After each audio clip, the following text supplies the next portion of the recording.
Good day everyone. Welcome to another lecture video for Math 123 Integral Calculus.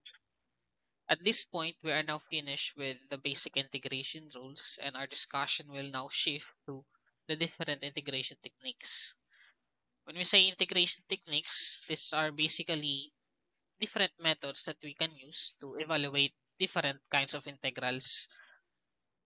So dito, ito yung mga klase ng integrals na hindi na lang sapat yung ating mga basic integration rule or yung ating mga standard integrating formulas. So we need these methods in order to either simplify or expand our integrands para mas madali nating ma-evaluate.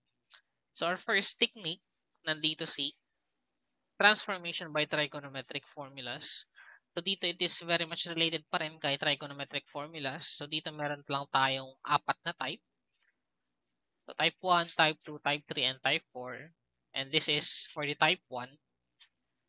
So, titingnan lang natin basically yung characteristics ng type na to. And then, ano ba yung mga limitations ng type na to ng integral. And then, ano yung mga pwede natin gawin. So, pagdating dito kay transformation by trigonometric formulas, actually, papasok dito yung paggamit ng ating mga trigonometric identities. So, from the different trigonometric identities na natakal din natin last time, so we'll try to incorporate those in order to simplify our integrand para maging integrable na siya or so we can evaluate the integrals na given. So for type 1, we have integral of sine raised to m and then cosine raised to n dx. So m is the exponent of sine and then n is the exponent of cosine.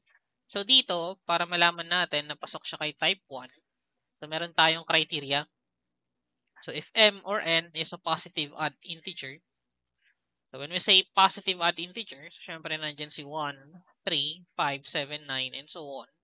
So take note, we're talking about positive. So hindi kasama sila negative 1, negative 3, negative 5, and so on. So dito kasi ang ginamit ng word is or. So either m or n ang positive odd, applicable na si type 1. So regardless, no? So possible si m ay odd tapos si n ay hindi or vice versa. Or actually, applicable din ito. So, kahit parehas sila na odd, so okay lang din. So, yun kasi yung isang meaning din ng or, no? So, medyo complicated siya kahit dalawang letters lang naman yung pinag-uusapan natin. So, basta ang kailangan nalang tandaan for type 1, so as long as merong positive odd integer na exponent ng alinman sa sin x or cosine x, so pasok siya kay type 1. So, kapag nakakita kayo ng ganitong case, so ito yung mga trigonometric identities na pwede nating i-substitute. So, ito is galing lang din naman sa ating Pythagorean identities. So, kung matatandaan nyo, so yung pinaka-basic na Pythagorean identity natin, diba we have sine squared. So, sine squared x plus cosine squared x is equal to 1. So, yan yung ating Pythagorean identity. So, ito, kumbaga, in-extract lang natin si cosine squared and then si sine squared. So, for example, dito kay cosine, etong si sine squared na to, nilipat po doon sa kabilang side ng equation kaya naging 1 minus sine. So, same with this, ang nilipat naman natin is si cosine, kaya naging minus si cosine dito. And then dito, we need to note, no, na yung substitution is gagamitin natin doon sa odd na exponent.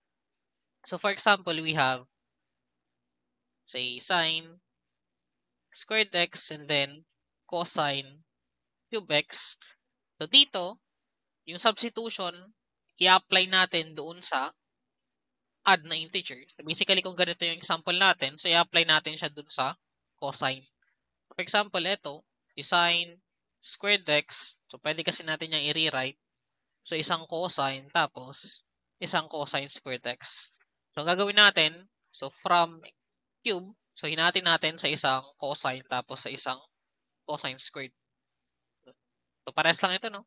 Kumbaga yung cube, hinatin ko sa isang cosine, tapos sa cosine squared. So dito, sabi natin, so dito mo i-apply kayo sa cosine yung substitution. So kumbaga si cosine squared na nandito, papalitan natin siya ng 1 minus sine squared x. So ganoon din, for example, ito is sine cube cosine squared. So i-apply mo naman yung substitution kay sine. So basta i-apply natin yung substitution dun sa odd na exponent. So dito lang ang tricky. So what if parehas silang odd? So kapag ganun yung case, no, actually, wala namang mali. So, kahit anong piliin natin doon, so tama pa rin yung magiging way na susundan natin. So, magkaiba lang yung magiging sagot kapag, let's say, linet. Yung substitution ginamit mo kay sine and then ginamit mo yung substitution kay cosine. So, syempre, magkaiba yung magiging end result. Pero technically, sa pares naman silang tama. So, basta ang bottom line lang dito, so, for example, isa lang yung add na exponent, so i-apply mo lang yung substitution dun sa add na exponent. So, that's type 1. And then, for type 2, so ito naman yung kanyang form. So, integral siya ng tangent raised to nx or cotangent raised to nx. So, dito ang criteria naman natin para masabing type 2 siya. So, if n is an integer.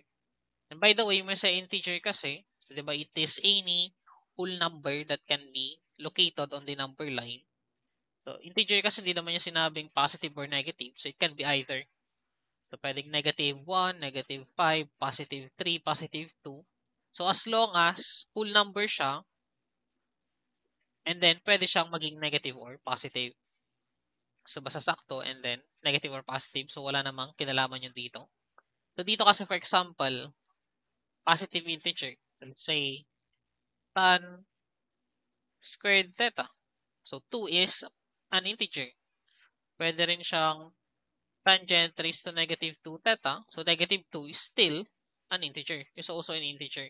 So, wala namang binanggit dito na positive lang or wala namang binanggit na negative lang. So, it can be either of the two. So, dito kasi, kung interpret natin, so ano bang ibig sabihin ulit ng negative na exponent? So, take note ulit. So, yung ating mga exponent ng trigonometric function, so nilalagay natin siya dito. So, etong si tangent squared theta, so para siyang ganito. Tangent theta na naka-squared. So, hindi kasi natin nilalagay yung exponent dun sa may theta or yung nasa loob ng trigo kasi medyo mas nakakalito yung form na ganun, no? So, take note, si tan squared theta na ganyan yung form. So, pares lang siya dito. So, naka-squared na tangent theta. So, if ever na may nakita kayong negative na exponent, so, di ba sabi dun sa ating negative exponent rule, pagdating kay loss of exponent, so, kapag negative yung exponent, so, pwede mong i-reciprocal para mawala yung negative sign dun sa ating exponent. Ibig sabihin, etong si tangent raised to negative 2, equal lang siya kay 1 over tangent squared theta.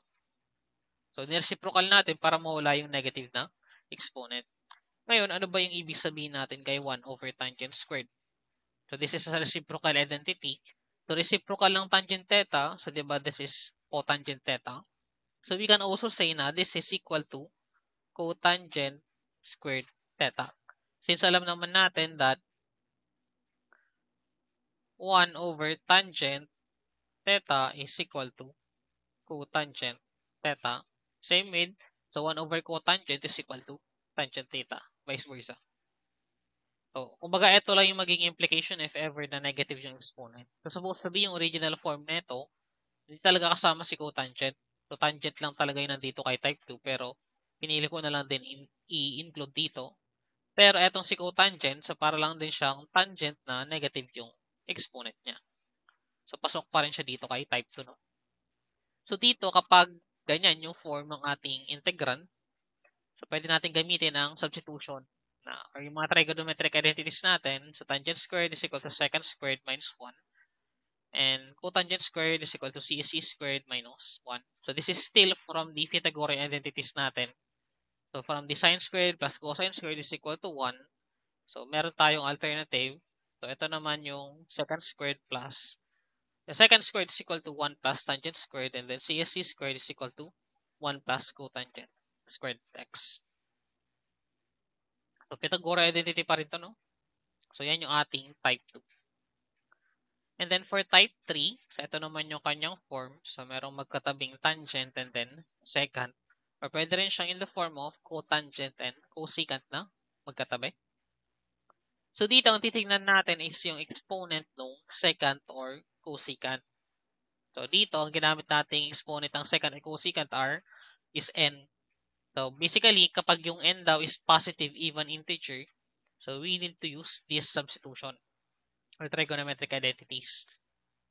So, positive even, for example, that's 2, 4, 6, 8, 10, and so on.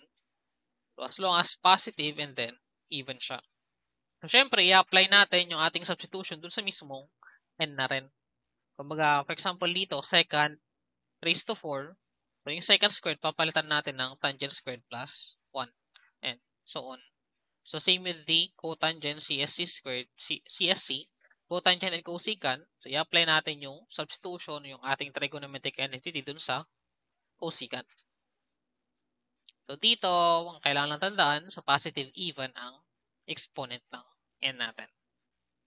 Exponent ng secant and then cosecant. Now, for the type 4, we have the integral of sine raised to m, cosine raised to nx. So, kamukhang-kamukha siya nung type 1, ang pinagkaiba lang. So, kay type 1 kasi, si m or n is odd. So, dito naman, ang requirement para maging type 4, dapat si m and n, ibig sabihin, parehas dapat si m and n ay positive integer. Positive even integer. For example, 2n2, 4n2, 4n6, 2n6, 2n8. So, basta parehas na positive even integer yung exponent ng sine and then cosine. So, ito naman yung ating mga trigonometric identities na isa-substitute. So, etong pinanggalingan lang is actually galing kay double angle identity. So, if you can recall, so actually ito is galing lang kay cosine, double angle ni cosine. For example, so 'di ba si cosine 2x kasi, so meron tong tatlong form. So, una, cosine squared x minus sine squared x. Another one is the 2 cosine squared x minus 1. And then another one, 1 minus 2 sine squared x. So, lahat ito equal siya kay cos 2x. So, etong una, sine squared is equal to 1 half quantity ng 1 minus cosine 2x. So, galing naman siya dito. For example, so si cosine 2x kasi, so equal lang siya kay 1 minus 2 sine squared x. So, gagawin natin, so lipat natin, extract natin, o iwan natin sa isang side, so yung merong sine squared. So, kumbaga, etong si cosine, lipat natin dito, tapos si negative 2, lipat natin sa kabila. So, ang mangyari, dito sa left side, merong positive 2 sine squared x. So, negative dito sa right, nilipat natin sa left, naging positive, is equal to 1. So, si cosine positive nung nasa left, ililipat natin sa right, magiging minus. And then, from here, divide natin ng 2. So, maka-cancel yung 2 dito, matitira. So, sine squared x is equal to 1 minus cosine 2x divided by 2. So, ito ngayon yung unang substitution natin. Ito naman pangalawa, so galing naman siya dito kay cosine 2x is equal to 2 cosine squared minus 1. So, for example, si cosine 2x equal lang siya kay 2 cosine squared x minus 1. So, dito, ang ilipat na lang natin si negative 1. So, dito sa left side, so mayroong 1 plus cosine 2x. Dun sa right side, meron natirang 2 cosine squared x. So, divide mo ng 2. Divide mo ng 2, cancel itong dalawang 2 na to. So, si cosine squared x is equal naman kay 1 plus cosine 2x over 2. So, ito naman yung pangalawang substitution na ginagamit. And then, etong pangatlo, galing siya kay double angle ni sine.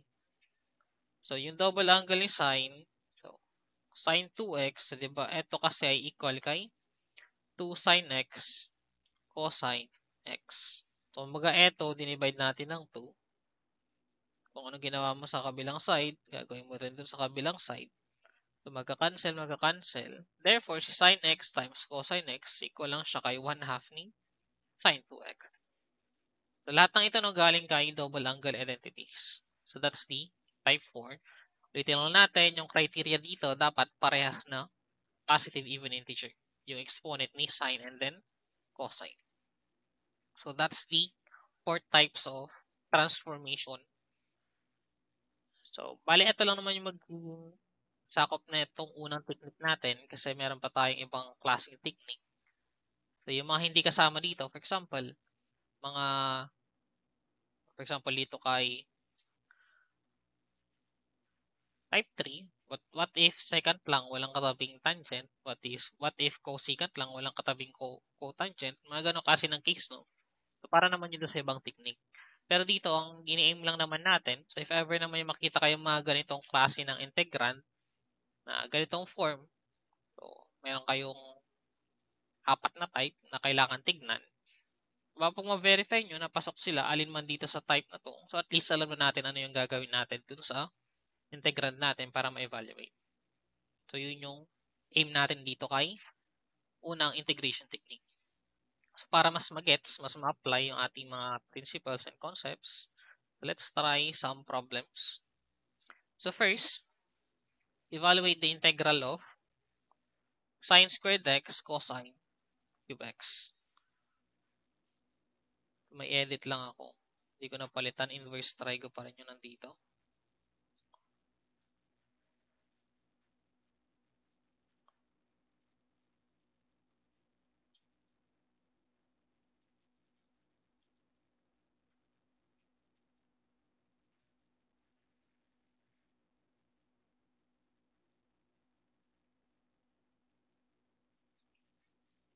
Okay, for problem number 1, so evaluate the integral of sine squared x cosine cube x. So dito, so anong klase ng type? Type 1, type 2, type 3, or type 4. So di ba merong dalawang type doon na merong sine and cosine na magkatabi. So kailangan dun sa isa parehas na even. Ang kailangan naman dun sa isa, so at least merong odd. So eto merong odd. So exponent na 3. Therefore, pasok ito dun sa ating type 1. So type 1 siya. Lagyan natin. Type 1. Yellow. So this is type 1 kasi merong odd na exponent. So ang sabi natin, so i-apply natin yung ating substitution doon sa odd na exponent. So mga ginagamit dito, so diba it's either galing doon sa original na Pythagorean identity natin. So since i-apply natin doon sa merong exponent na odd, so kay cosine, so ang gagamitin nating substitution, so si cosine, palitan ko lang ng kulay. I-be red na lang. So, ang gagamitin natin, cosine squared x is equal to 1 minus sine squared x. So, yung ating integrand, papalitan natin ngayon. So, i-rewrite ko lang. So, sine squared x, and then yung cube, hatiin ko, isang cosine, and then isang cosine squared x dx. So, breakdown lang natin na yung cube into a 1 and 2 na exponent. So, ang gagawin natin, so itong cosine na to, papalitan natin ng ganyan. So, we have sine squared x, cosine x, and then we have 1 minus sine squared x dx.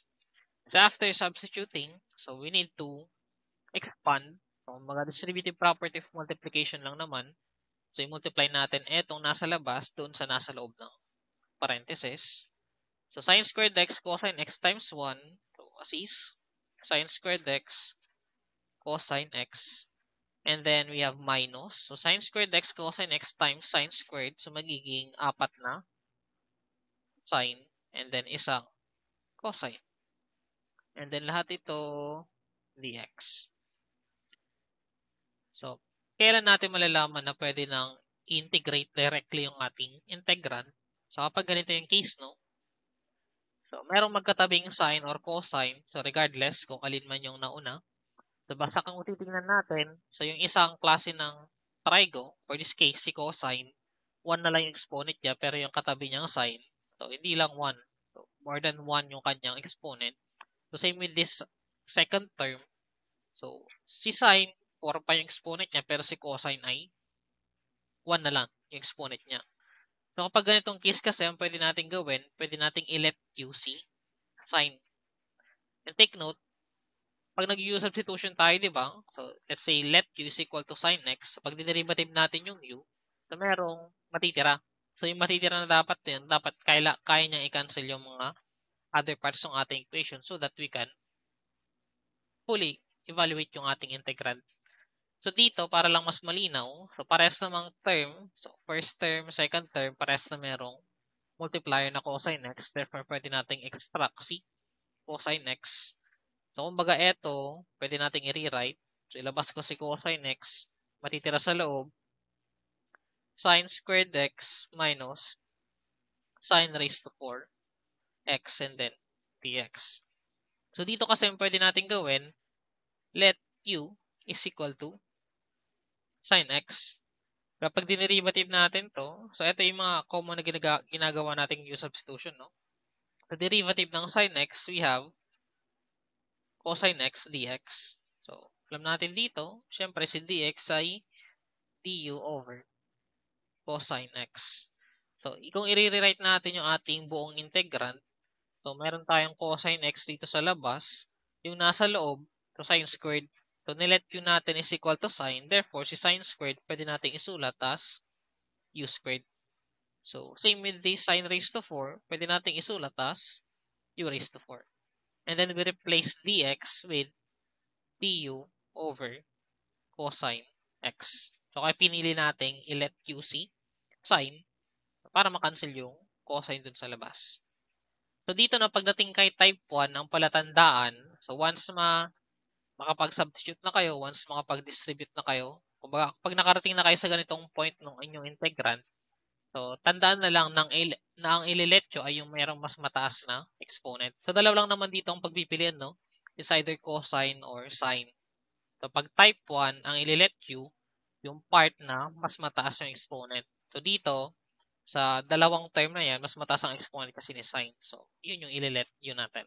So, take note, applicable lang yun para kay type 1, no? So, para hindi malito. So, dito, may natirang, so, integral ng u squared minus u raised to 4 du. So, nakancel na lahat ng ibang part ng ating integrand. So, ito na lang yung natira. So, power rule na lang, this will become u cube over 3 minus u raised to 5 over 5 and then plus arbitrary constant. And then we return back yung value ng u.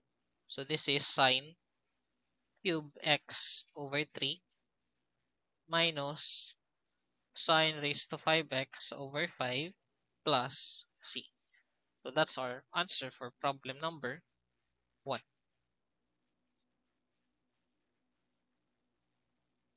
Okay, for problem number 2, so medyo mas marami lang yung exponent niya. So dito naman, evaluate the integral of sine raised to 5x cosine cube x. So anong type ulit? So type 1, type 2, type 3, type 4. So kapag magkatabing sine and cosine, so it's either type 1 and type 4 lang naman. So dito kasi ang mga exponent natin ay parehas na add. So eto ay pasok pa rin kay. So therefore, type 1 pa rin naman ito. So ang kailangan kasi natin kay type 4, dapat parehas na positive even. So dito, parehas na add. Positive add integer. So ang kailangan lang naman kasi dito, kay type 1, at least isa. So it's either 1 or 2 yung positive add integer natin, exponent. So maging pasok siya kay type 1. So dito, dalawa kasi yung possible solution natin, no? So sabi natin, i-apply natin yung substitution doon sa add na exponent. Eh dito, parehas na add. So kayo na lang mamili kung saan nyo sa substitute, no? So you can use either sine squared x is equal to 1 minus cosine squared x. So yung kabila, okay lang din. Is equal to 1 minus sine squared x. So regardless kung anong piliin nyo dyan, so parehas naman magiging tama yung solution natin in case 2. Pero meron na kasi, kumbaga yung isa kasi dito, mas magiging mahaba yung solution. Tapos yung isa, medyo mas maiksi siya. So try na lang natin siguro parehas na para mapakita natin. So let's say for example, ang una nyo sinubstitute, so doon kayo kay cosine. Let's say yung cosine ang gusto nyong palitan, so eto pwede nating i-rewrite. So integral ng sine raised to 5x.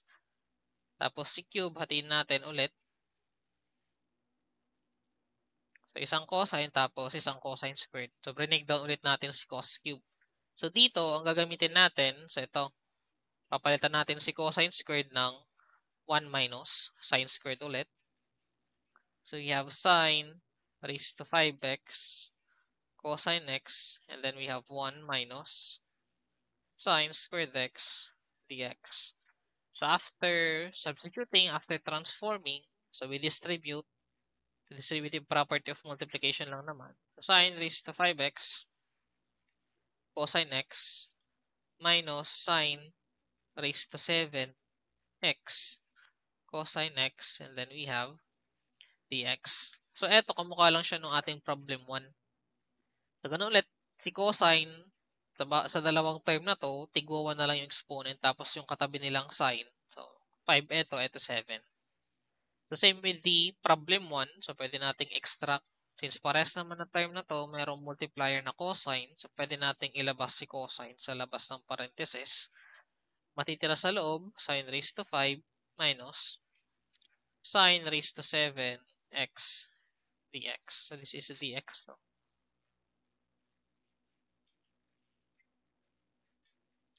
So, sabi natin, pag type 1, ang i-let you, yung merong mas mataas na exponent. So, dito mas mataas exponent ni sine. So, i-let you natin si sine. Kasi pag derivative natin ito ay cosine x dx. And we have dx as du over cosine x. And then we replace dun sa ating original na equation. So, we have cosine x. So, sine raised to 5 is u raised to 5. Sine raised to 7 is u raised to 7. Si dx, re-replace natin ng du over cosine x. So, yung cosine dito, magka-cancel na lang ang matitira. So, integral ng u raised to 5 minus u raised to 7 du. So, if we evaluate that integral, sa power rule na lang, we have u raised to 6 over 6 minus u raised to 8. U raised to 8 over 8 plus c. And then we replace u with sine. So, we have sine raised to 6x over 6 minus sine raised to 8x over 8. And then we have plus c. Busog ko lang itong minus. Ito na yung ating answer for problem number 2. So, that's one solution. Actually, ito na yung mas maiksi na solution, no? So, yung kabila kasi medyo mas mahaba. So, pakita lang din natin pareho, no?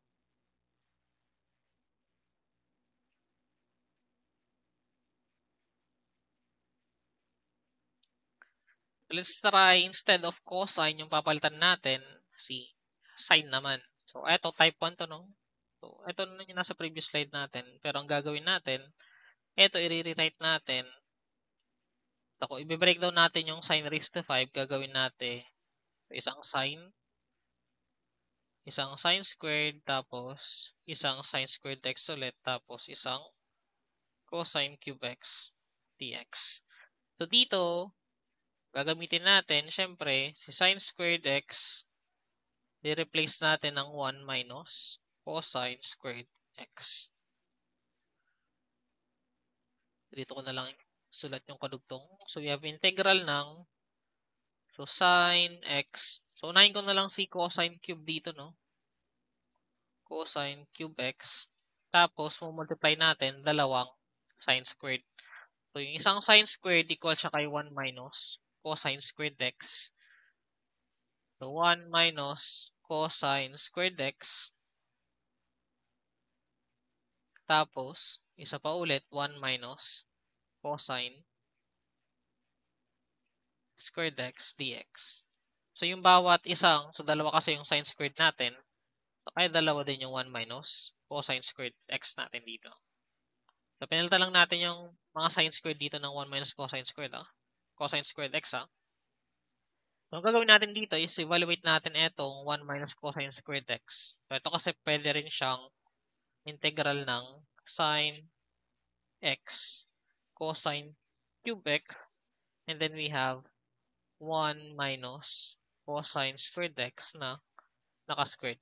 Pwede rin naman siyang ganyan. So, evaluate na lang natin. So, what is 1 minus cosine squared x na naka-squared. So, this is still a binomial, no? So, pwede natin gamitin si FOIL. So, FOIL as in F-O-I-L. So, multiplying first terms. So, dito lang tayo tumain kasi naka-expand. So, first term, 1 times 1, di 1. Outer term, so 1 times cosine squared, edi meron tayong negative cosine squared x. Inner terms, so negative cosine times 1, so still negative cosine squared x. And then last term, so negative cosine squared times negative cosine squared, that is positive cosine raised to 4x. And then ito ipag-add natin. So etong ating integrand is equal to sine x cosine cube x, and then yung product no 1 minus cosine squared x. So yung naka-evaluate na square of binomial na to is equal to 1 minus 2 cosine squared x plus cosine raised to 4x. And then this is dx. So medyo mas mahaba. So kailangan kasi natin itong i-distribute ulit. Dapat pala doon ko na lang sinulat, no?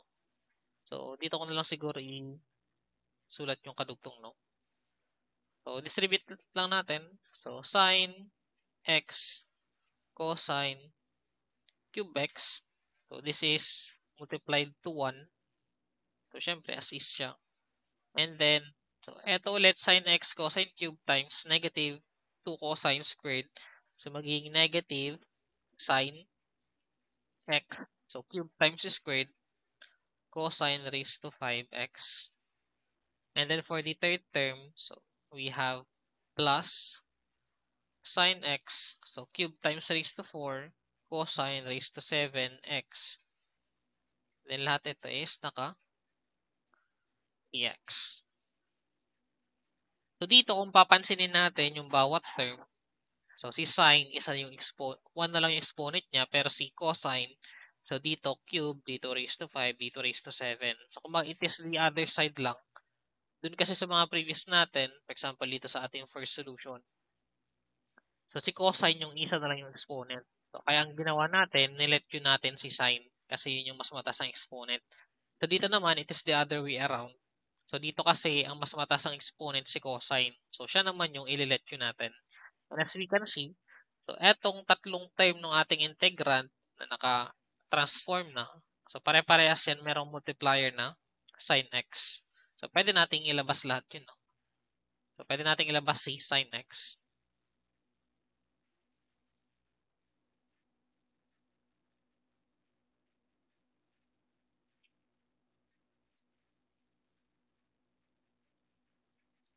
So i-rewrite lang natin sa integral ng ilalabas ko na si sin x. Lang ano nga ulit yun? Cube raised to 5 raised to 7. So cosine cube x minus 2 cosine raised to 5x plus cosine raised to 7x. And then this is dx. So double check lang natin. So cube minus 2 raised to 5 cosine raised to 7. So yun, tama naman. So ito na siya, no? So ang gagawin natin, we let q is equal to cosine x.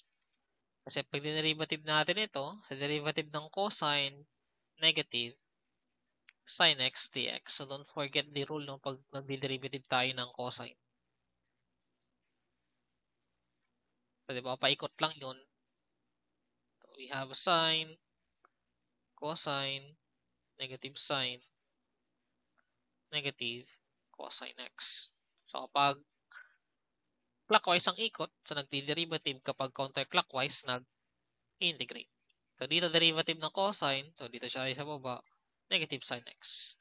Therefore, we know that dx can be replaced with du over negative sine x. So dito sa ating integrand, so sine x, and then si cosine cube, pwede natin palitan ng u cubed minus 2u raised to 5 plus u raised to 7, and then du divided by negative sin x. Kasi sin x ay magka-cancel, so merong tirang negative dito, so pwede nating ilabas. Negative integral ng u cubed minus 2u raised to 5 plus u raised to 7 and then du. So lahat ng nandito, pwede naman nating evaluate using power rule lang. So negative, so integral ng u cubed, we have u raised to 4 over 4 minus 2. So integral ng u raised to 5, we have u raised to 6 over 6 and then plus u raised to 8 over 8 then plus c. So distribute lang natin and then simplify. So distribute natin yung negative sa labas maging negative. Substitute na rin natin yung u, no? So cu kasi equal siya kay cosine. So eto negative cosine raised to 4x over 4. And then negative times negative 2 magiging positive. So 2 over 6 is 1/3. So 1/3 ni u raised to 6 cosine raised to 6x. And then, so negative sa labas, multiply mo, maging negative ito. So negative cosine raised to 8x over 8. And then we have plus arbitrary constant. So yun yung alternative solution natin, no? So medyo mas mahaba siya compared dito sa ating unang solution. Pero technically, pares naman silang tama. So kumbaga it's a matter of so sino yung pinili nating i-transform. So si sine ba or si cosine. Pero pares naman silang valid. So alin man yung sagot nyo dyan, pares na tama. So syempre as long as tama yung lahat ng process natin, no? Now we proceed to the problem number 3. So evaluate the integral of tangent cube theta. So medyo obvious siya, no? Since dun sa ating apat na type, so isa lang naman dun yung merong tangent or cotangent lang. Or in fact, actually tangent lang yun. So dito, ito is magpo-fall under kay type 2. So tama, type 2. So ito siya. So ang kailangan lang natin dito kasi n is an integer. So doon kasi n is equal to 3. So 3 is an integer naman. So wala tayong problema. So ito yung gagamitin natin. Tangent squared is equal to secant squared minus 1. So balik lang tayo doon. So this is not 2. So 2 na ganito. So that is type 2. Wherein n is equal to 3. So kapag ganito daw type 2 ang ginagamit na substitution, so tangent squared, so dito naka-theta o di theta na lang din gamitin natin. So we have secant squared theta minus 1. So galing pa rin ito dun sa ating sine squared theta plus cosine squared theta is equal to 1 na identity, no? So kumbaga ito, dinivide natin lahat ng cosine squared theta, cosine squared theta, and then cosine squared theta. So pinakita naman natin last time yung derivation ng mga trigonometric identity na to, no? So ito yun. So secant squared is equal to 1 plus tangent squared. So kumbaga nilipat lang natin sa kabila. Iniwan lang natin si tangent squared dun sa isang side ng equation. So we rewrite the integrand. So ito pwede nating i-rewrite sa isang tangent theta tapos isang tangent squared theta. So etong tangent squared na yan, papalitan natin ng ganito. Or sorry, this is theta dapat hindi x. Yan. So we have tangent theta. The tangent squared, papalitan natin ng secant squared theta minus 1. Then d theta. After substituting, so we distribute. So we have tangent theta secant squared theta minus tangent theta. Oops.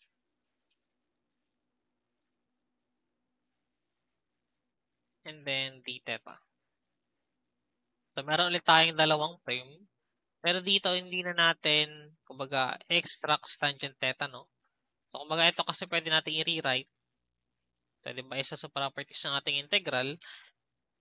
So, pwede natin isulat ito as tangent theta secant squared theta d theta minus integral ng tangent theta d theta. So, pwede natin ganyan, no? Gamit yung properties ng ating mga integrals. So, mas okay ganitong form since yung ating use substitution na gagawin is hindi naman siya applicable para dun sa dalawang term. So, kumbaga dito, kay second term natin, so, etong si integral kasi ng tangent theta, although pasok pa rin naman siya dito, kay type 2, pero kapag 1 lang kasi yung exponent, di ba meron naman tayong basic integration rule para sa integral ng tangent theta? That is the natural logarithm secant theta, di ba? So, balikan nyo na lang yung ating basic integration rules. So, meron tong formula dedicated. So, standard integration formula para kay tangent theta. So, yung substitution, dito lang natin siya gagamitin kay first term. So, dito, unlike kay type 1, ang nilet nyo natin yung merong mas mataas na exponent. So, dito, kabaliktaran, ang ililet nyo naman natin yung mas maliit. Or hindi naman necessary, no? So, basta kailangan kasi natin dito, so, kung maalala natin, so ano ba yung derivative ng tangent theta? So, di ba, secant squared. So, ibig sabihin, kapag nilet yun natin si tangent theta, merong maging excess sa secant squared. Eh, merong secant squared dito, so pwede silang mag-cancel. So, pakita natin. So, mula dun sa first term natin, so we let q is equal to tangent theta. So, if we take the derivative of that is secant squared theta d theta. So, syempre si d theta ay d over secant squared. So, dito na lang yung next line. So, magiging integral ng, so si tangent, ginawa nating, alisin ko na lang yung parenthesis. So, si tangent, ginawa nating u. Then, u times secant squared theta. Si d theta, we can replace it with du over secant squared theta. So, galing yan dito, no? Si d theta, pwede natin palitan ng du over secant squared theta. So, magka-cancel ngayon yung secant squared. So, matitira u du na lang. So, dito, integral ng, so, idugtong ko lang yung kasunod. So, integral ng tangent theta d theta. So, dito na hindi na natin i-apply si u substitution sa second term natin. Kasi wala namang secant squared. So, pag in-apply nyo si u substitution dito kay second term, so, meron kayong matitirang secant squared pa dun sa ilalim. Kasi pero hindi na natin kailangan, no? Kasi kaya naman nating integrate directly si tangent theta. So, gamit yung ating nandoon sa basic integration rule.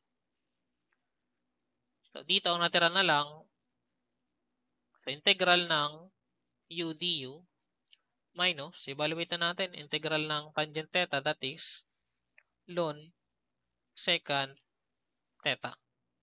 So, dito merong dalawang formula para ka-integral ng tangent theta. So, yung isa naka-cos, yung isa naka-secant. So, ito yung naka-secant talaga gamitin natin. So, double check na lang. So, recall nyo yun nandun sa ating basic integration rules. And then, dagdagan ko na ng arbitrary constant. So, evaluate na lang natin integral ng u. Siyempre, this is u squared over 2. U squared over 2.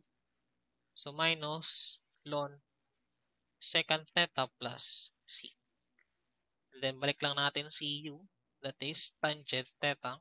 So, tangent squared theta over 2 minus ln secant theta plus c. So, ito na yung ating answer for problem number 3. So, I hope nakakasunod, no? Let's try a bigger exponent. So, bigger tapos negative siya. So, sabi natin, kapag negative ang exponent, so we take the reciprocal para mawala yung negative sign sa exponent. Therefore, ito pwede nating i-rewrite as 1 over cotangent raised to 5 theta d theta. So applying the reciprocal identity. So the 1 over tangent is equal lang kay cotangent. So 1 over tangent raised to 5 is equal lang kay cotangent raised to 5 theta d theta. So dito cotangent na siya. Ang ating n na exponent ay 5. So gagamitin naman natin pamalit, pang transform. So cotangent squared theta is equal to CSC squared theta minus 1. So, yang si cotan raised to 5, pwede natin yang i-rewrite. So, isang cotangent theta, dalawang cotangent squared theta. Then, d theta. So, bawat isang cotangent squared, papalitan natin ng ganito. So, ito pwede nating i-rewrite. So, cotangent theta, quantity, CSC squared theta minus 1. So, squared na lang natin. We have d theta. And then, gamitan nyo ng FOIL. So, FOIL yan. So, I hope na master naman na si FOIL, no? For the square of binomial. So, first term, so CSC squared times CSC squared is CSC raised to 4 theta. So, outer term, so CSC squared times negative 1, we have negative CSC squared theta. Inner term, so ganun din, negative CSC squared theta. And then last term, negative 1 times negative 1 is positive 1. And then we add the outer and the inner. So, ito na lang. So, pwede nating i-rewrite yung ating integrand to. So, cotangent theta. So, yung naka-expand na square ng binomial. CSC raised to 4 theta minus 2 CSC squared theta plus 1 then d theta. So, distribute natin ulit. So, merong cotangent theta CSC raised to 4 theta minus 2 cotangent theta CSC squared theta and then plus cotangent theta tapos lahat ito is d theta. Okay, so meron tayong tatlong term for our problem number 4. So etong kay third term, so bakit cos naman na yung nasulat ko? So this is cot, no? Cotangent theta. So integral ng cotangent theta on its own. So meron tayong basic integration rule para dyan. So that is the natural logarithm ng sine, di ba? So etong third term, wala tayong problema dyan. So dito kay second term, so pwede natin itong gamitan ng U substitution. So remember, ang derivative ng cotangent ay negative CSC squared. So parang yung ginawa natin kay problem 3. So if we let U is equal to cotangent, derive that merong cosecant squared. So kaya niyang i-cancel ngayon yung cosecant dito. Ang problema natin itong first term. So cotangent theta, CSC raised to 4 theta. So para ma-evaluate ito, actually kakailanganin natin yung ating type 3. So remember type 3. Balik tayo doon sa ito. So si type 3, magkatabing cotangent and then cosecant. Or pwede rin siyang tangent and then secant. Ang kailangan dito, yung exponent ng cosecant or secant ay positive even. So doon kasi sa first term ng ating na-transform. So dito ang m natin ay 1, ang n natin is 4. So n is a positive even. So applicable si type 3. So etong first term lang na ito, magpo-fall siya under kay type 3.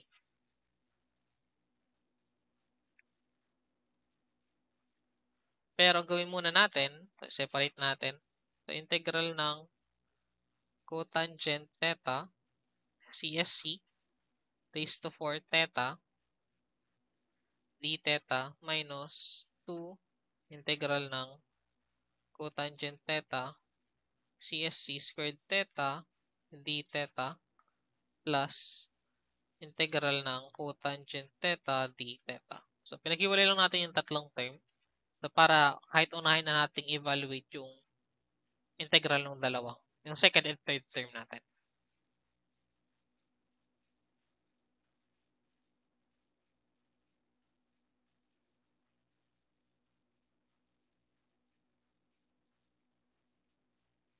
Wait lang. Check tayo ng panibago.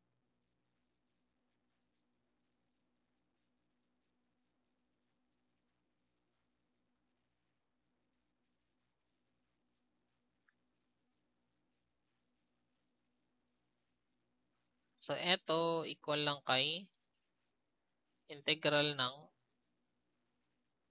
cotangent theta CSC raised to 4 theta d theta minus 2 integral ng cotangent theta CSC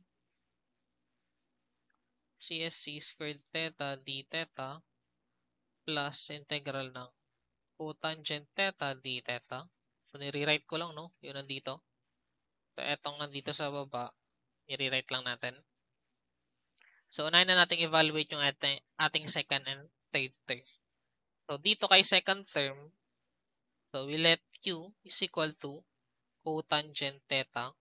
So, ginagawa natin yan kasi pag dinerivative natin is equal to kay, tandaan no, yung ating mga derivative formula din. So, this is negative CSC squared theta d theta. Therefore, yung ating d theta, pwede natin palitan ng du over negative cosecant squared theta. So, ito para lang muna kay ano, second term natin ha.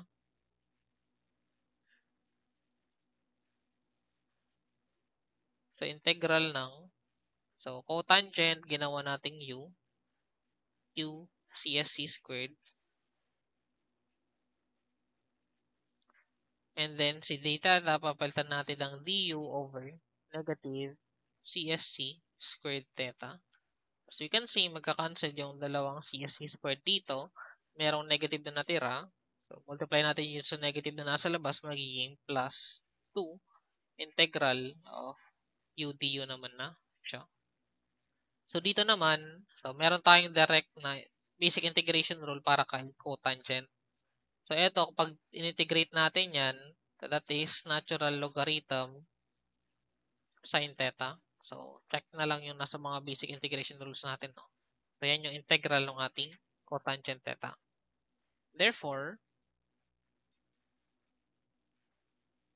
etong 4 na to, so equal siya kay integral ng cotangent theta CSC raised to 4 theta d theta plus, so yun lang dito. So, 2u, so evaluate na lang muna natin integral ng, so plus 2,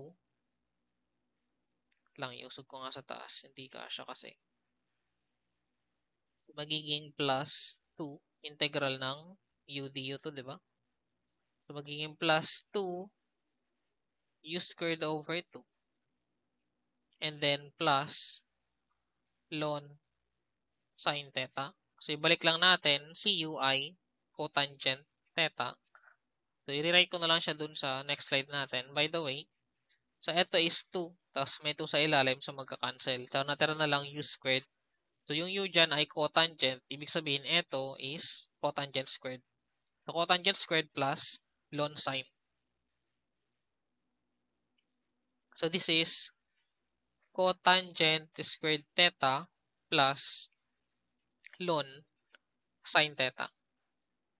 So, ito yung integral ng cotangent, no? Tapos, ito naman yung u squared na natira doon. So, yung u kasi is cotangent. So, u squared ay cotangent squared theta.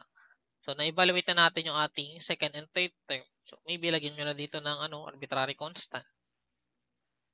So, ang evaluate na lang natin sa integral nito. So, ito naman, sabi natin kanina, di ba, mag-fall siya under kay type 3. So, ito kasi ay type 3 na. For type 3, so Cn na exponent ni cosecant, so papalitan natin. So, ang ginagamit naman doon, so si cosecant squared, so cosecant squared theta, so papalitan natin ng tangent, since cosecant yan, that is cotangent squared theta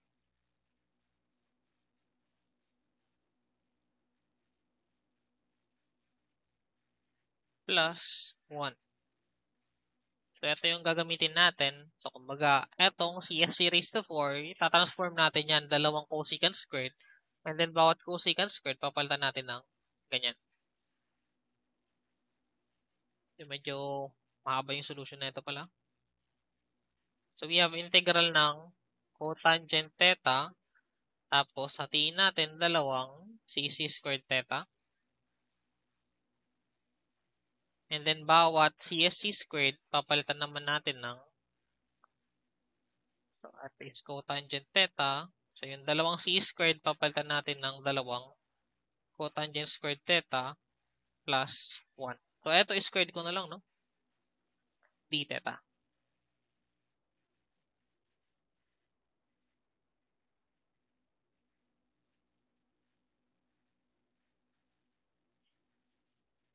I know, wait. So, hindi pala dalawa, no? So, yung isa lang pala ang papalitan natin. So, kailangan natin magtira ng isang cosecant squared. Explain natin mamaya bakit. So, ang palitan ko na lang, so, yung huling second squared. So, copyahin ko lang CSC squared theta. Tapos, yung isa lang, so, papalitan lang natin yung isang cosecant squared ng cotangent squared theta plus 1. So, kailangan pala natin merong matirang isang cosecant squared. And then, ito, distribute natin integral ng cotangent theta. So, cotangent theta times squared dito. So, naka-cube ito. CSC squared theta plus so cotangent secant squared times 1 and the cotangent theta CSC squared theta. So, ito is d theta. So, ginawa natin, so nagtira tayo ng CSC squared, no? Kasi, kung papansin nyo dito, so parang siyang, so bawat term dito meron ng cosecant squared. So, tulad nung ginawa natin dito kanina.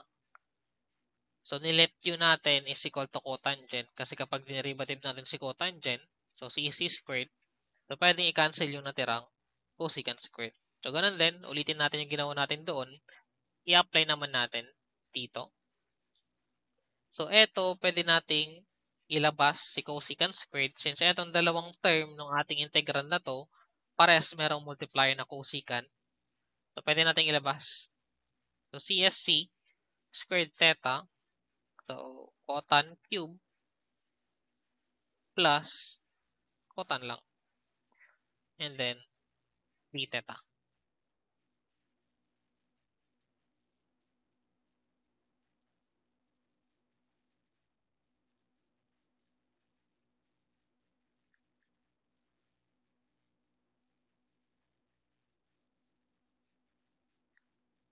Doon na lang sa kabilang slide pala. Baka kasi mawala kayo sa solution natin. So, dito, ito na lang yung kadugtong, no? Dito na lang. So, we let u is equal to cotangent theta. So, du is equal to negative CSC squared theta d theta. So, parang similar doon sa previous slide natin. So, si d theta, we can replace it with du over negative CSC squared theta. So, i-apply na lang natin yung substitution doon sa next slide, no? So, this is equal to, so, integral ng, so, yung nilabas nating CSC squared theta. So, yung ating cotangent, pinalitan natin ng, or inequate natin into u. So, yung cotangent cube dito, so magiging u cube, ito magiging u. So, cosecant squared times u cube plus u. Si d theta, papalitan natin ng du over negative cosecant squared theta. So, itong dalawang cosecant na yan, magka-cancel. So, ito, merong negative. Lalabas natin si negative. So, integral ng u cube plus u du. So, ito yung integral pa lang nung first term, no? So, meron pang kadugtong to. So, ito yung kadugtong niya. Yung integral nung second and third term kanina. So, plus cotangent plus ln sine. So, plus cotangent squared theta plus ln sine theta and then arbitrary constant. So, evaluate natin ito. Integral ng, or that's u raised to 4 over 4 plus u squared over 2 plus yan. And then, balik natin si ui cotangent. And then, distribute na natin yung negative. So, negative cotangent raised to 4 theta over 4.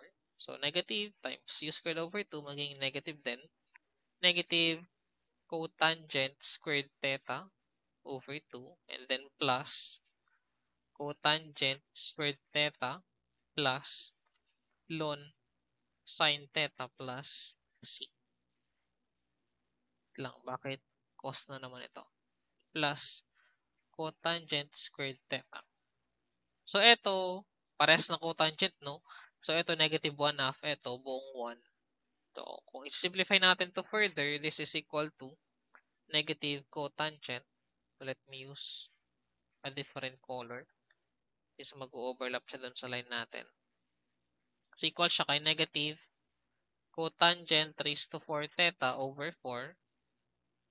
So, negative 1 half plus 1. So, magiging positive 1 half na lang. Cotangent squared theta over 2 plus ln sine theta plus c. So, ito na yung ating answer for problem number 4. So, nakailang slide din tayo dun, no?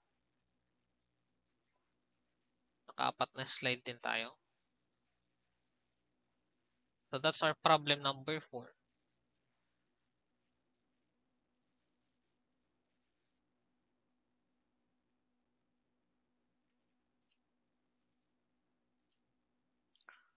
For problem number 5, we have to evaluate the integral of secant squared and cube x.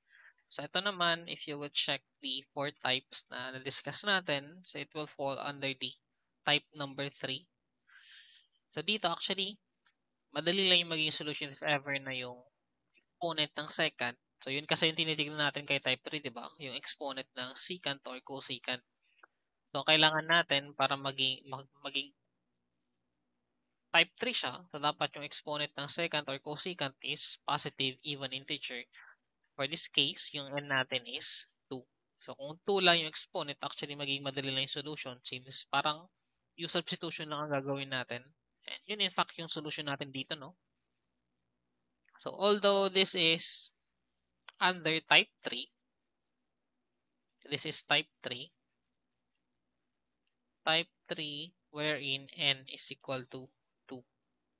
So, hindi na tayo dito magsasubstitute, no, kapag yung n natin is equal to 2. So, gagawin lang natin yung substitute kapag sa 4, 6, 8, 10, or more yung ating exponent ng secant or cosecant.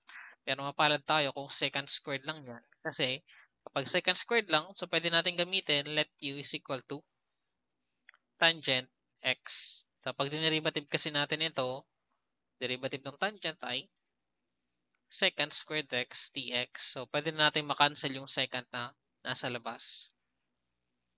So, dx natin ay du over secant squared x. So, parang mas maganda pala si yellow, no? So, palitan lang natin. So, we have secant squared x and then cu equal to tangent. So, si tangent cube, syempre, equal siya kay u cube. And then si dx, we replace it by secant squared x. So, magka-cancel yung secant squared, ang natira na lang, integral ng u cube du. So, wala na tayo naging problema. So, this is just power rule. So, integral ng u cube is u raised to 4 over 4 plus c. Or this is equal kay tangent raised to 4x over 4 plus c. So, ito na yung ating answer for problem 5.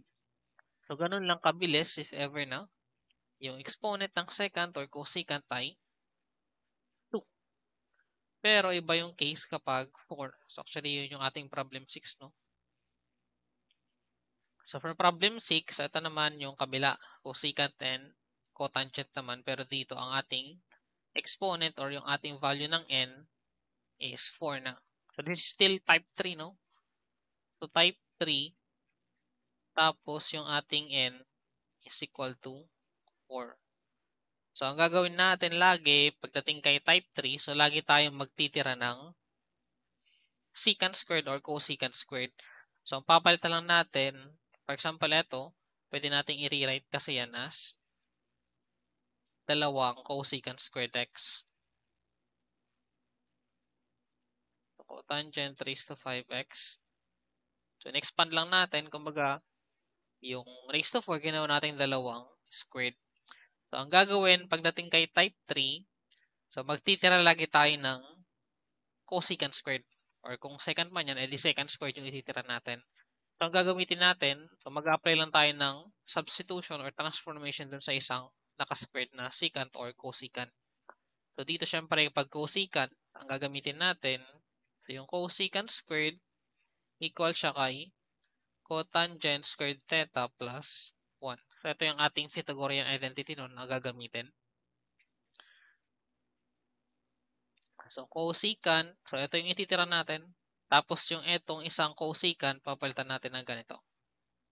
So, basta ang kailangan kay type 3, so magtira kayo ng nakasquared.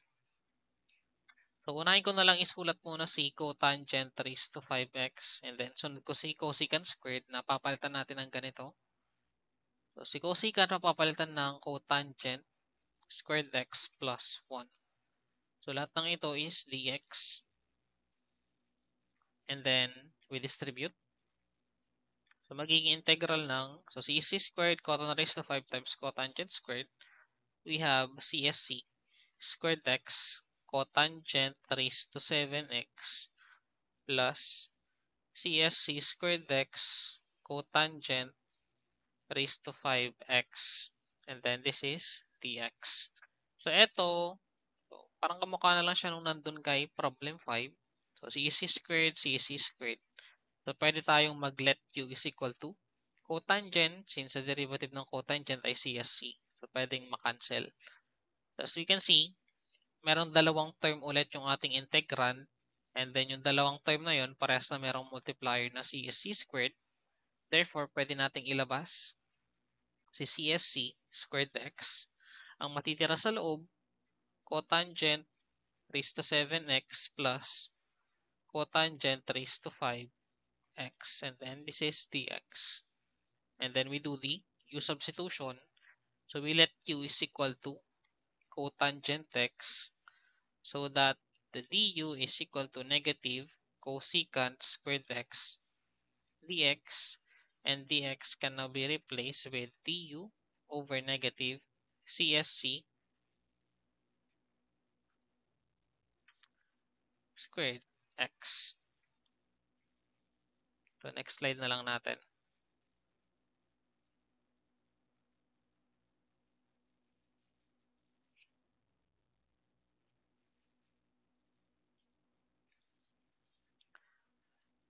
So, eto, we have CSC squared x, and then we have, so yung cotangent nilet yun natin, no? So, meron tayong u raised to 7 ba yun? So, 7 and then 5. So, u raised to 7, oops, u raised to 7 plus u raised to 5. So, ito yung cotangent raised to 7, cotangent raised to 5. And then si dx, papalitan natin ng du over negative cosecant squared x. So, cancel, cancel. So, meron natirang negative, pwede nating ilabas. Negative integral ng u raised to 7 plus u raised to 5 du. So, yan na yung ating panibagong integrand. Okay naman, na-cancel na natin lahat. So, evaluate na natin. So, negative u raised to 8 over 8 plus u raised to 6 over 6 and then plus c. We distribute the negative, naging negative. CU balik natin, equal siya kay cotangent. So this is cotangent raised to 8 over 8 minus cotangent raised to 6 over 6 and then plus arbitrary constant. So that's our answer for problem number 6. Okay, moving on. Problem number 7, evaluate the integral of sine squared x cosine squared x. So upon checking, we can say that this is type 4 since parehas na yung exponent ng cosine and then sine ay parehas na positive even. So parehas na 2. So this is type 4 wherein n is equal to 2 and then m is equal to 2. So parehas na positive even integer. So dito, tatlo kasi yung ginagamit nating substitution. So remember yung tatlo na galing kay double angle ni cosine and then double angle ni sine. So you can use any of those, no? So possible ulit. Kumbaga, di ba tatlo yung ginagamit na substitution doon. So dito, balikan na lang natin para hindi ko na isulat. So kay type 4, ito siya. So ito yung ginagamit nating substitution dito sa tatlo. So, di ba dun sa ating problem 7, so sine squared and cosine squared, so pwede yung palitan ng mga ganito and then evaluate or expand. So, pwede natin ma-evaluate. So, regardless na kung alin yung gamitin nyo dito, so magiging valid pa rin naman yung magiging answer natin. Kaso nga lang, depende sa kung anong ginamit. So, possible magkakaroon ng pagkakaiba-iba dun sa magiging end result o yung pinaka-final answer. So, balik tayo doon. Oops. So, 7. So, rewrite ko na nga lang dito. So, meron tayong sine squared x is equal to 1 minus cosine 2x over 2 or cosine squared x is equal to 1 plus cosine 2x over 2. And then, yung isa pa, sine x cosine x is equal to 1 half ni sine 2x. So, ito yung mga nandun, no? So, nire-write ko na lang para mas nakikita natin dito sa ating slide. So, pwede kayong gumamit. For example, dito, gusto nyo i-transform si sine squared or si cosine squared or both. Pwede nyo gawin yun, no? Pero, take note, no? Kapag dating sa integral, so hindi kasi natin pwede ma-integrate kapag sine squared and cosine squared. So, kahit alin man sa kanila, basta naka-squared silang dalawa, wala tayong basic integration rule na pwedeng i-apply para ma-integrate sila. So, we need to apply this substitution. So, for example, so parehas na sine squared, cosine squared. So, pwede nyong i-apply itong dalawang ito. For example, so we change this to, this is sine squared ay 1 minus cosine 2x over 2. Si cosine naman, 1 plus cosine 2x over 2 dx. So, pwedeng ganyan. Then, evaluate lang natin to. So, let's try na lang. So, multiply. So, merong dalawang 2 sa baba. So, pwede nating ilabas merong 1/4. Kasi nanggaling si 1/4. So, eto parang mayroong 1 over 2 times 1 over 2. So, 1 half times 1 half is 1/4. So, nilagay na natin. So, natira sa loob, 1 minus cosine 2x times 1 plus cosine 2x dx. Then, etong dalawang ito, so parang pwedeng i-foil ulit, no? So, first terms, second terms, inner terms, and then outer terms. Sige, sulat na lang natin. The first term, so 1 times 1 is 1. Outer term, so positive cos 2x. Inner terms, negative cos 2x. And then last term, so negative cosine squared 2x. So, etong dalawang ito, pag pinagad nyo ay magka-cancel. Therefore, we have 1/4 integral ng 1 minus cosine squared 2x dx. So, naging ganyan na siya. So, kapag sa ganitong form, no, so, syempre yung 1, pwede na natin ma-integrate since constant lang naman siya.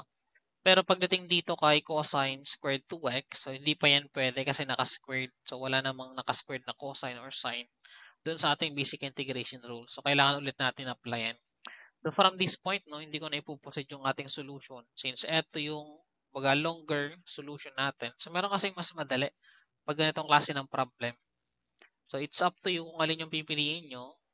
Pero, alternative solution kasi, so itong pangatlong substitution natin, transformation, so sin x and then cosine x. So, eto, di ba, sin squared x and then cosine squared x. So, di ba, si sin x, cosine x. So, yun nandun kasi sa ating integral, naka-squared yan pareho.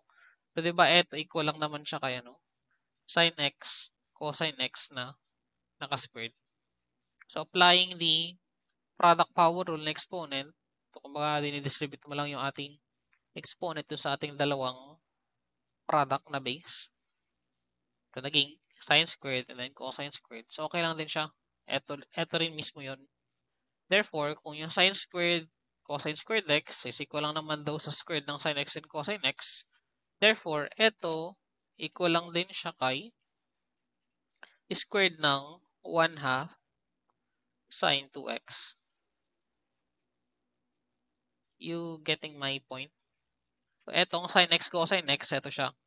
So, sabi natin, sin squared x, cosine squared x. So, in-square lang siya na sin x, cos x.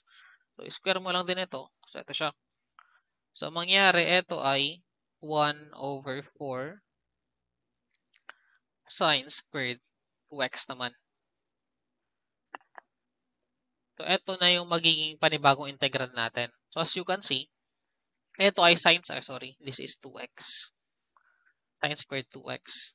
So, titignan natin, re-relate natin yung ginawa natin kanina.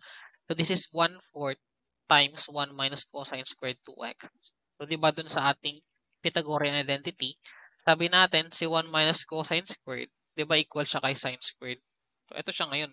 So, parang 1/4 ng sine squared 2x equal siya kay 1/4 ni 1 minus cosine squared 2x. So, dito, nagkataon na, baga kahit anong substitution or transformation yung ginamit natin, so at the end, so parehas pa rin sila nung kinalabasan, no? So, hindi completely parehas, pero dito, kumbaga, si sine squared, so in-express lang as 1 minus cosine squared x. Pero, technically, parehas pa rin naman sila ng pinaka-equation, no? Since galing lang naman yan dun sa ating Pythagorean identity. So, it's up to you kung ano yung puproceed yung solution, kung ito ba or ito. So, pares naman magiging valid yung ating solution.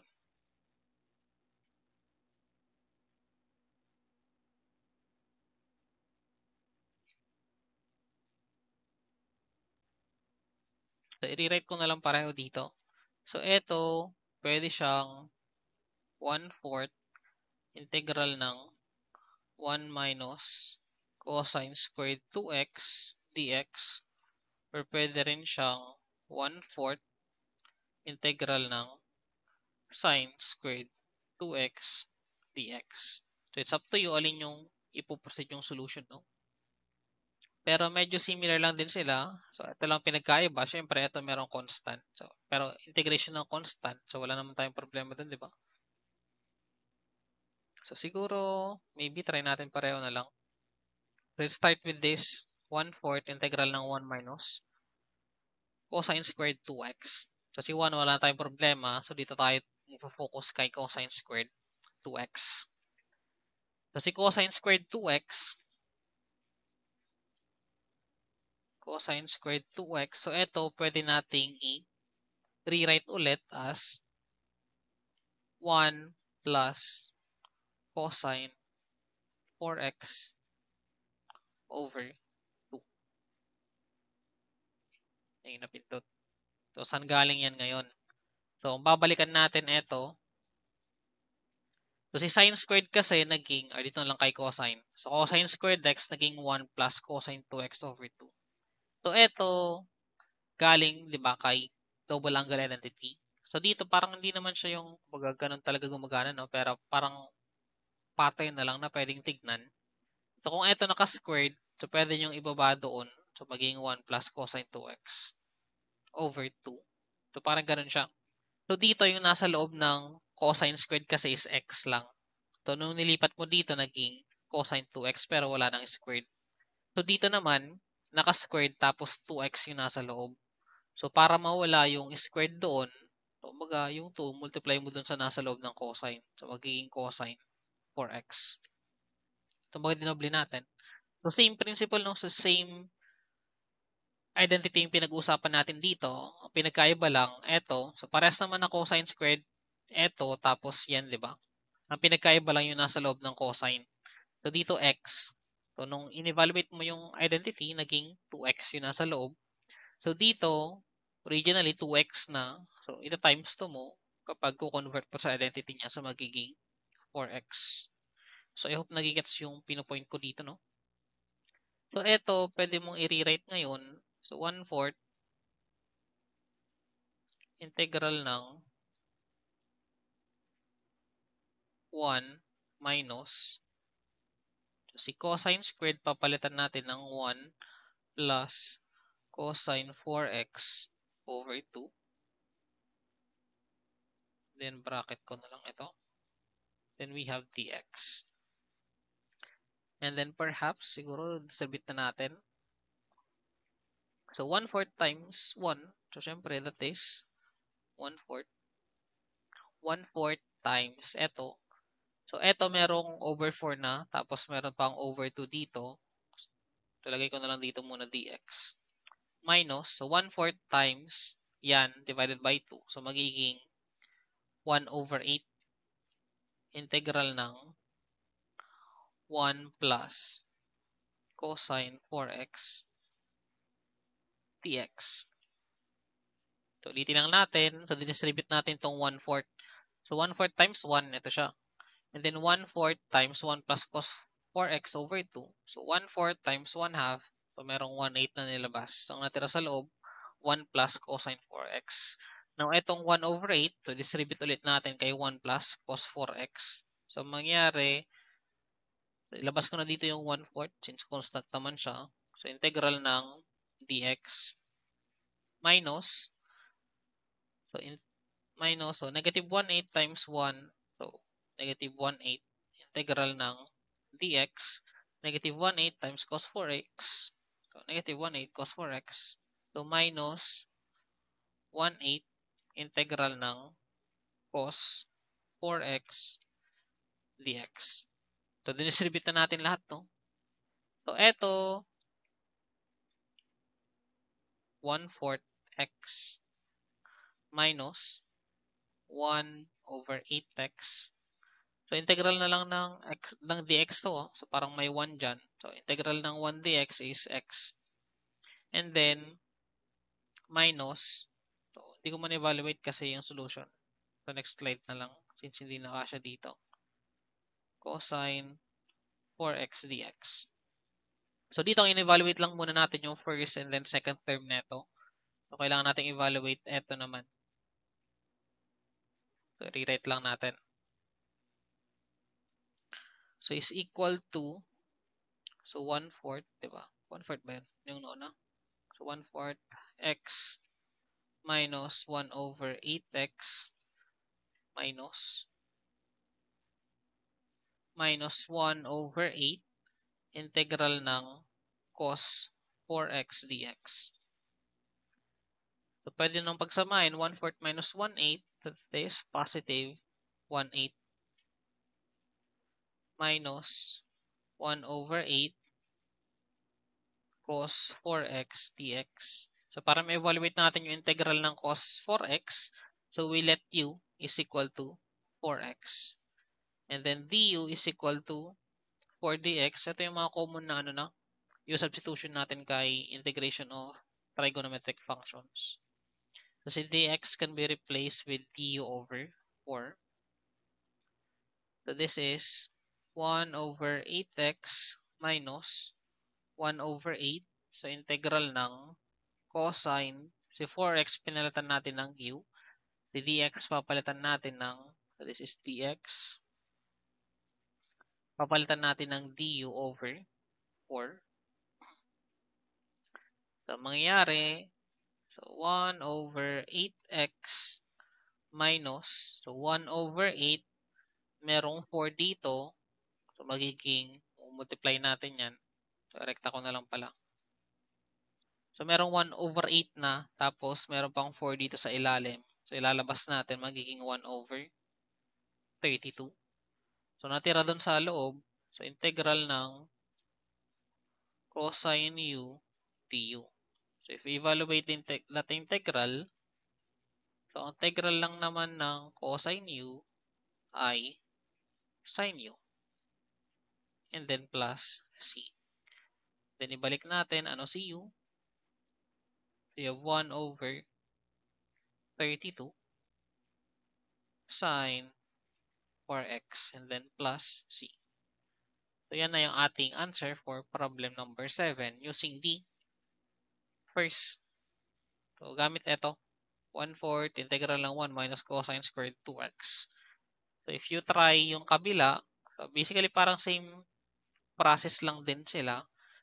Kaya nga lang yung kabilang identity ang ginamit. So, magpo-fall pa rin siya sa ganito. Kumbaga, si sine squared 2x equal naman siya kay 1 minus cosine 4x divided by 2. Pero the rest of the process is magiging similar na lang din. So, ganito lang din siya mismo. Wala nga lang yung ito, since wala nang constant na kasama si sine squared 2x. So, yung ating problem number 7. So, siguro hindi ko na ipapakita na yung kabila, no? So, let's try nyo na lang siyang pag-practicean din. Since medyo humahaba na rin yung ating recorded lecture. So, moving on dun sa ating last example. So, evaluate the integral of sine raised to 4x cosine squared x. So, this is still type 4 since yung exponent ng sine and cosine ay parehas na positive even. So, ano naman ang gagawin natin dito? So, alin yung ililit or gagamitin natin ng transformation? Or kung gagamitin ba natin ng transformation lahat ng nandito?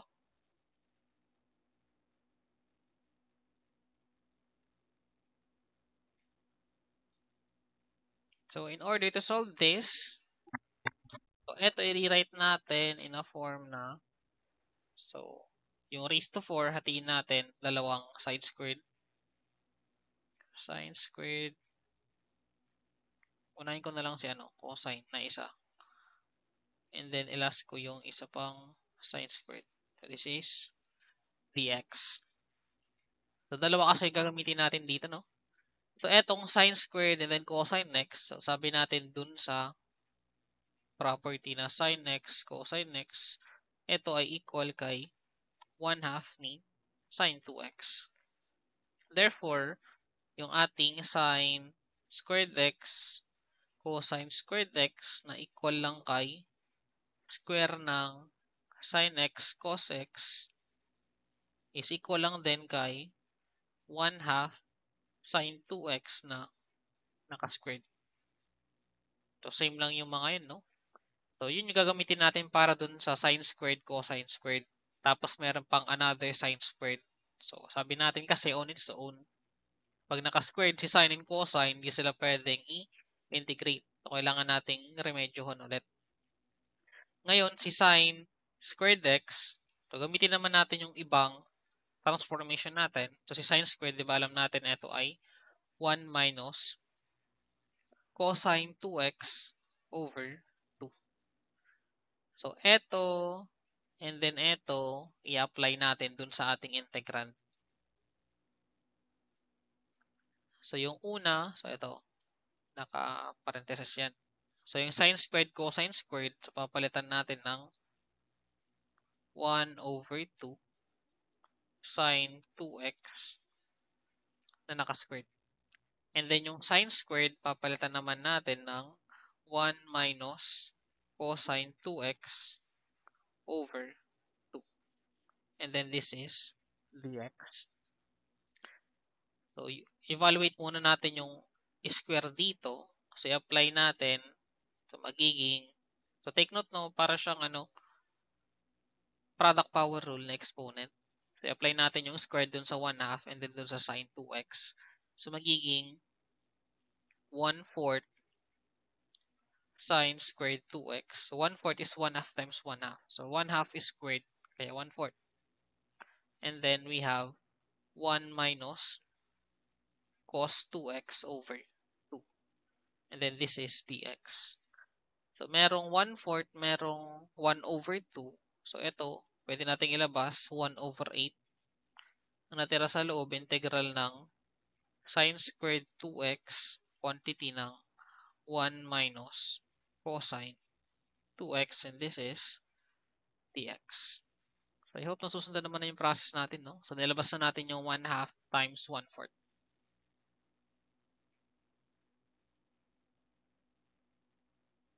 Then, after that, so, distribute na natin itong sine squared dito naman sa nasa loob ng parentheses. So, maybe next slide na lang.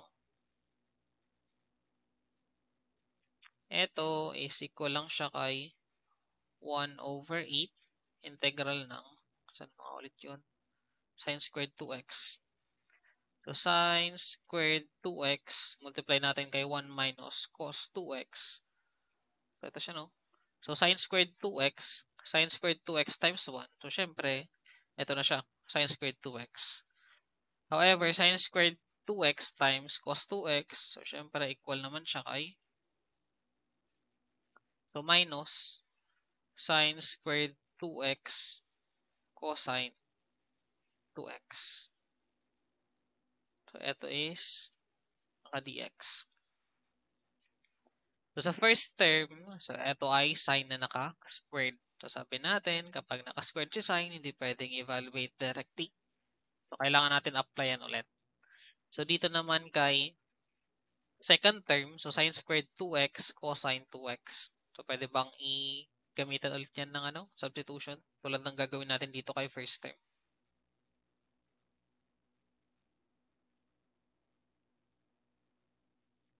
Actually, hindi na natin kailangan, no, para kay second term. Kasi pwede tayong gumamit ng yung substitution lang. So, kailangan na lang natin transform itong kay first term. So, kay first term, so gamit pa rin yung ating identity na galing kay double angles. Yung transformation na galing kay double angles. So, si sine squared 2x, ita-transform natin ito, magiging 1 minus cosine 4x over 2. So, I hope na gets na, no? Paano naging ganito? So, balikan nyo na lang yung nasa previous problem natin. So, itong first term natin, pwede natin palitan ng ganito. And then, para dun sa second term, so, mamaya na natin makita. Siguro, distribute na lang muna natin. So, 1 over 8 integral ng, separate na lang muna natin para mas malinaw yung solution natin. Minus 1 over 8 sine squared 2x cosine 2x dx. So, pinag-iwalay ko na sa magkaibang integrand, no? So, naka-multiply naman parehas sa 1 over 8. So, dinistribute ko na rin yung 1 over 8. Tapos, pinag-separate natin yung first term and second term. So, itong first term, so yung sine squared 2x, pwede natin palitan ng ganito. So, unahin muna natin evaluate yung first term. So, integral ng 1 minus cosine 4x divided by 2 dx. So, mamaya na itong second term, no? So, ito muna ang simplify natin. So, ito, 1 over 8, tapos merong 1/2 dun sa, merong 2 dun sa ilalim ulit. So, pwedeng 1 over 16 na lang siya. Ang natira sa loob, integral ng 1 minus cosine 4x dx.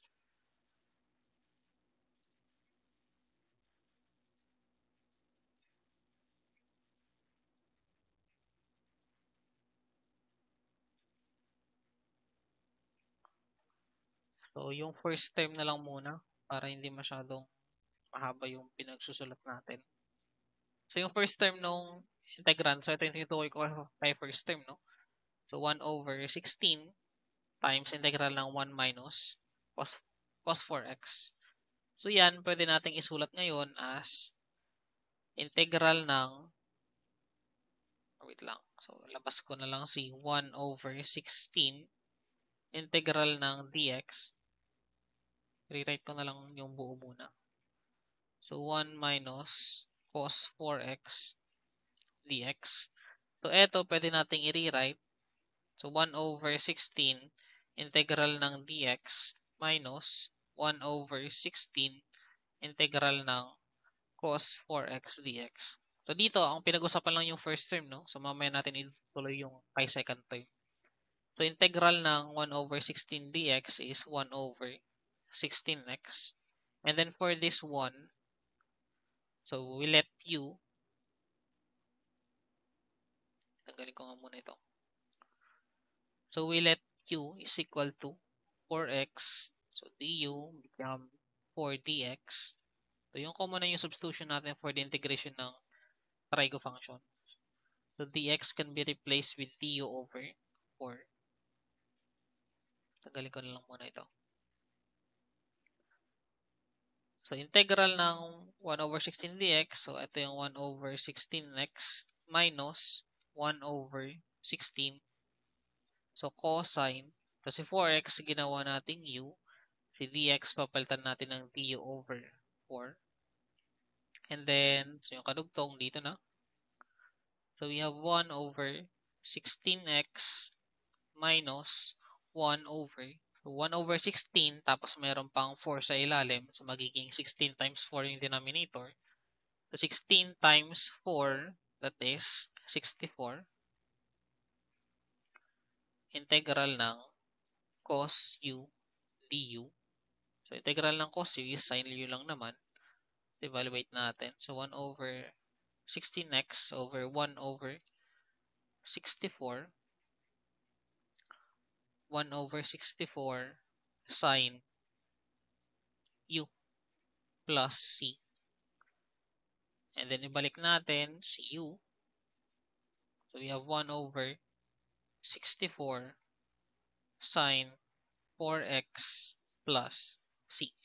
So ito yung integral ng first term natin dito.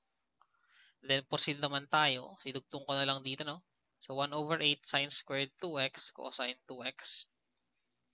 May isang slide po ba tayo? So mag-insert lang ako ng isa pang slide.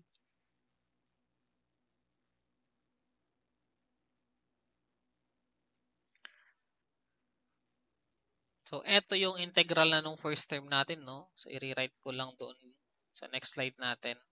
So is equal ito kay 1 over 16x minus 1 over 64 sin 4x. So yung arbitrary constant kahit wag muna natin isulat, no? So ito yung integral nung first term natin. Tapos kailangan nating isama pa ito. So yung di natin sinama kanina. So minus 1 over 8 integral ng. So ito kadugtong niya kanina minus 1 over 8 integral ng sin squared 2x cosine 2x dx. So isama ko na siya dito since na-evaluate na natin yung ating first term kanina. So ito lang, no? Pinapya lang natin ito. So 1 over 8 sin squared 2x cos 2x. So dinugtong ko na dito. So okay na ito. So itong part na to, na-integrate na yan. So wala na tayong problema dyan. So ito na lang ang natira.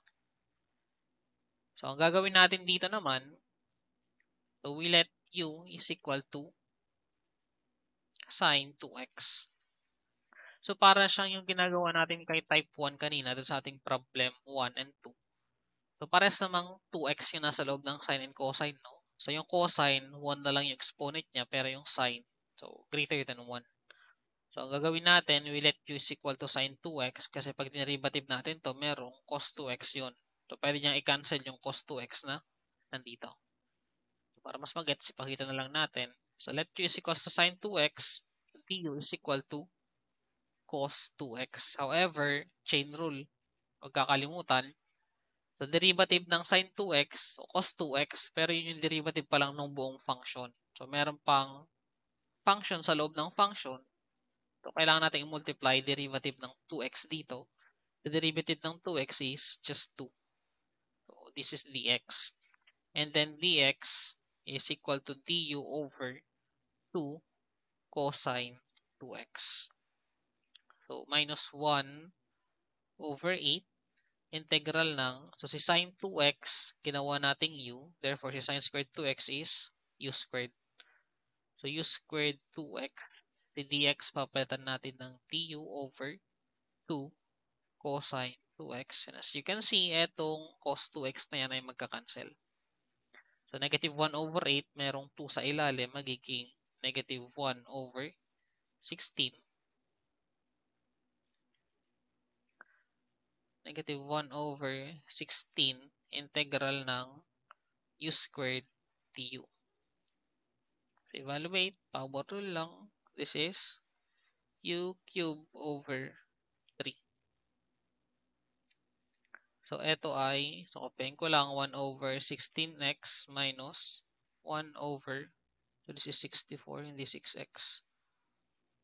1 over 64 sine 4x. So minus 1 over 16 u cube over 3 plus c. So yung kadugtong dito ko na lang isulat, no? Is equal to 1 over 16x minus 1 over 64 sine 4x. And then ibalik natin yung ating u, pabalik kay sine 2x. So dito 1 over 16 tapos merong 3 sa ilalim. So magiging minus 1 over 48. Si cu ay sine 2x, edi magiging sine cube 2x siya. And then plus arbitrary constant. So ito na yung ating answer for problem number 8. So lakihan ko lang yung arrow. So yan na yung ating answer for problem number 8. And that's it for the first integration technique. So transformation by trigonometric formulas.